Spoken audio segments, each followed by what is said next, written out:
أنفسهم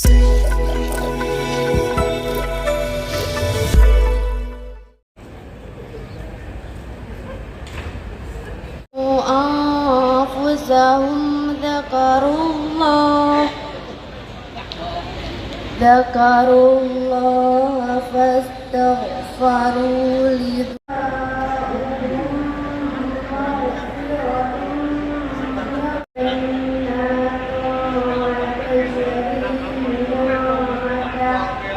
politik sudah semakin panas,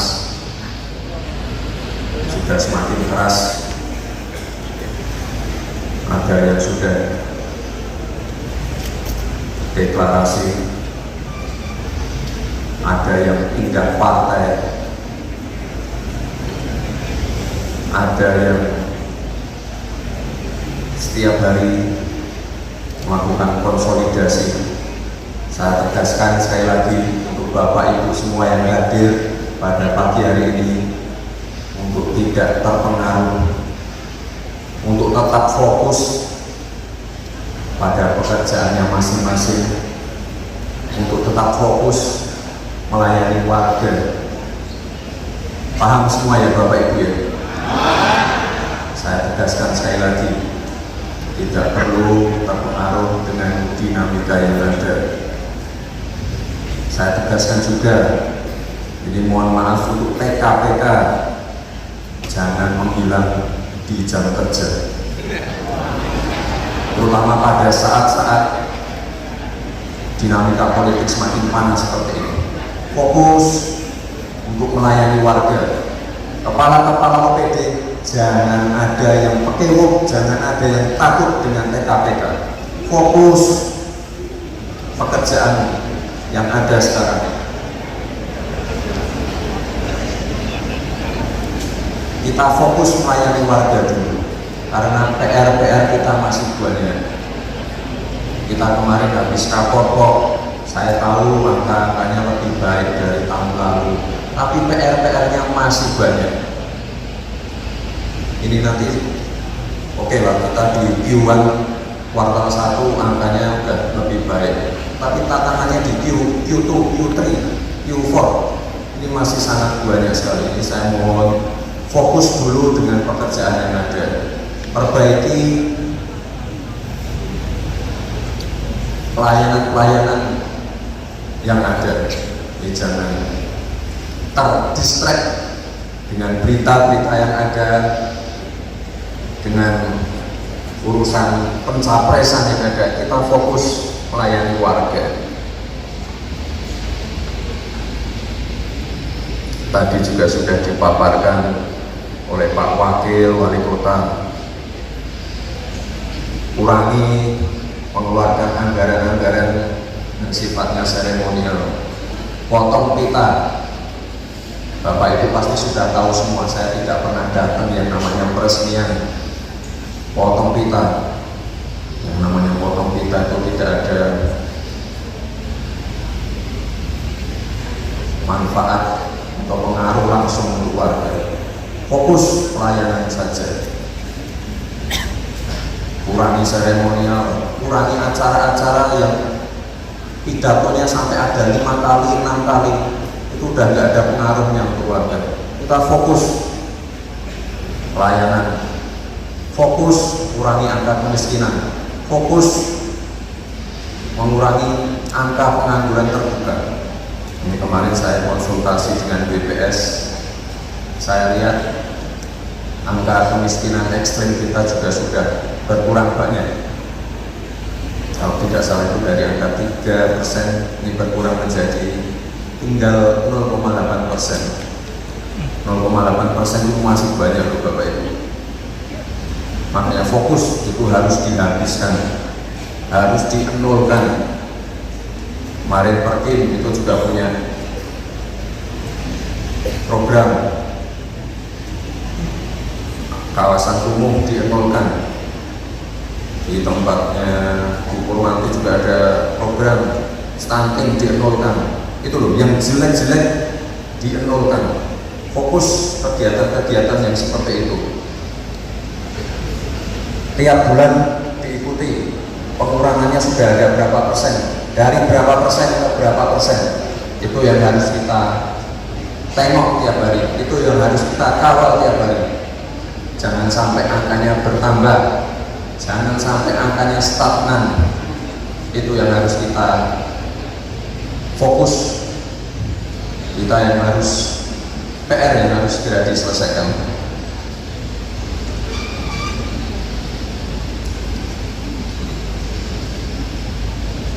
Satu lagi Bapak Ibu, keluhan-keluhan yang ada di ulas sosial media, keluhan-keluhan pemudik ketika kemarin pulang ke Solo, ini segera diselesaikan, dijadikan PR bersama. Macet, saya tahu di mana-mana macet, tapi ini harus segera diselesaikan.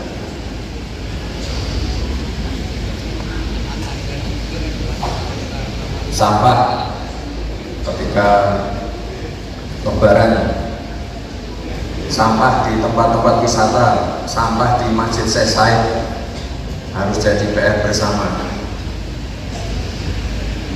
Jangan memakai alasan, oh ini Lebaran pada libur.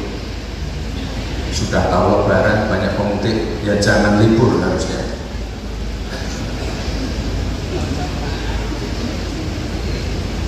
Satu lagi Bapak Ibu, ini kita kemarin pertumbuhan ekonominya 6,25.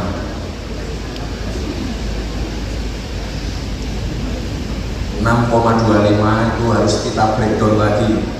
Kebanyakan itu angka penyumbangnya dari mana? Bapak Ibu semua harus tahu. Kebanyakan dari konstruksi.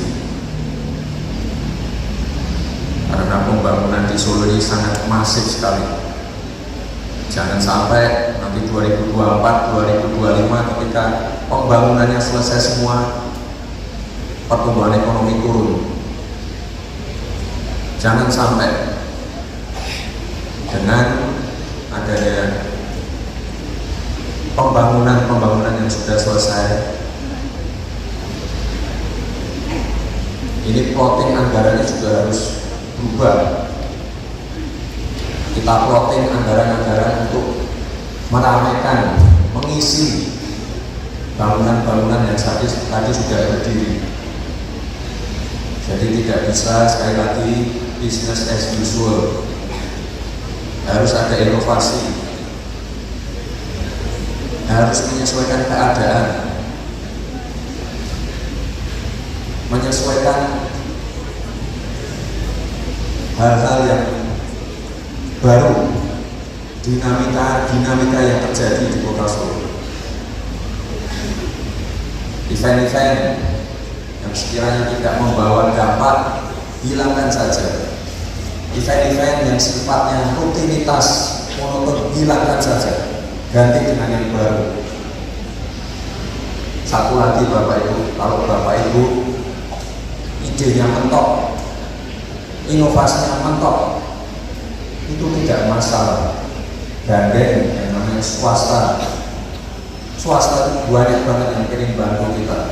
Tapi ketika ada swasta yang kirim bantu kita, tolong diberi uang sebanyak-banyaknya.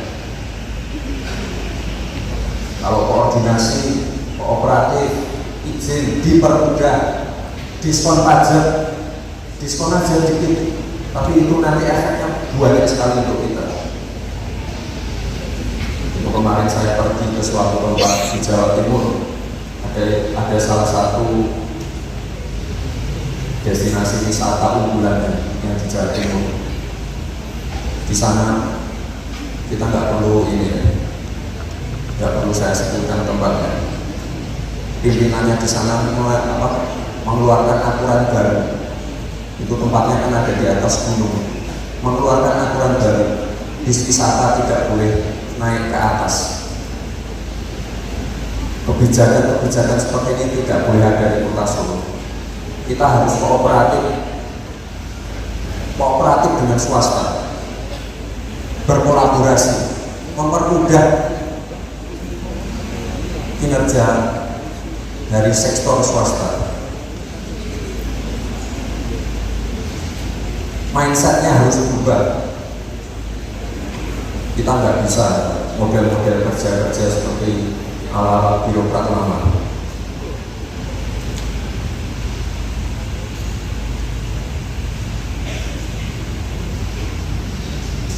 Suatu tempat punya destinasi unggulan di gunung, bis wisata tidak boleh naik. Saya tanya alasannya apa? Untuk keselamatan. Itu artinya apa? Yang saya tangkap apa? Pimpinannya cari gampangnya saja, golek gampangnya. Kalau itu pintar orangnya, dicarikan akses baru, pelebaran jalan. Jadi Bapak Ibu semua yang ada di sini harus solutif, memberikan solusi. Jangan kalau ketemu donatur, ketemu swasta, waduh Pak aturannya nggak bisa, waduh Pak ini nggak bisa. Harus dipisahkan. Kalau aturannya tidak membolehkan, aturannya dirubah. Bapak Ibu saya lagi ya, Solo ini nggak punya apa-apa ya. Kalau kita angel-angelan sama swasta, oh itu pergi semua. Kita udah melewati masa pandemi 2 tahun. Lihat bagaimana susahnya kita 2 tahun itu. Strugglingnya seperti apa. Sekali lagi Bapak Ibu, ini momen yang sangat baik sekali. Swasta banyak yang bantu. Teman-teman kita dari Uni Emirat Arab itu bantu terus Bapak Ibu. Kemarin dapat 15 juta. Ini harus segera dijalankan. Memang kita banyak terkendala aturan karena ada uangnya mandul dulu di kementerian. Tapi kita harus gerak cepat. 15 juta belum cair, kita dibantu lagi sama pembangunan rumah sakit. Kemarin waktu menterinya kesini saya meeting sampai jam 12 malam. Ditanya lagi apa lagi yang bisa saya bantu? Itu loh. Jadi Bapak Ibu kalau bikin proposal yang cepat, dibiasakan, sudah mulai dibiasakan membuat proposal dalam bahasa Inggris. Yuk. Karena yang bantu banyak. Kita pengen Solo ini jadi kota yang kolaboratif, niru Singapura. Tidak punya resource, tapi segalanya punya. Jadi kerja-kerjanya harus dirubah, semua serba dipermudah. Itu saja Bapak Ibu, paham ya? Dan jangan lupa yang nomor 1 tadi loh, yang di awal-awal tadi saya sampaikan, jangan terpengaruh dengan dinamika politik yang ada. Fokus dengan PR-PR kita, fokus dengan masalah-masalah kita sendiri, fokus kerja-kerja untuk warga. Sekali lagi Bapak Ibu,